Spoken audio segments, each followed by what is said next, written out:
Hello guys!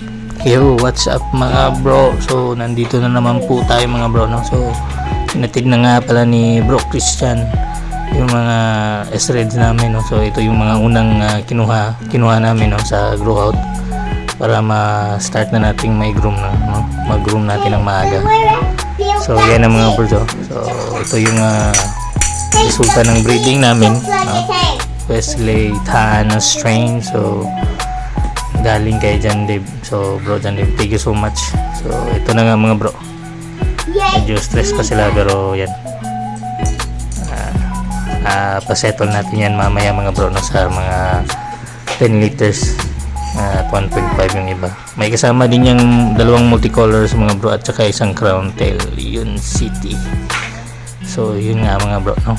So share ko lang tong video na to mga bro. So I hope you enjoy this video. Thank you for watching. Yan ang mga bro, pulang pula. Sana goods na goods to, no? Enjoy lang tayo mga bro, no? Groom lang ng groom.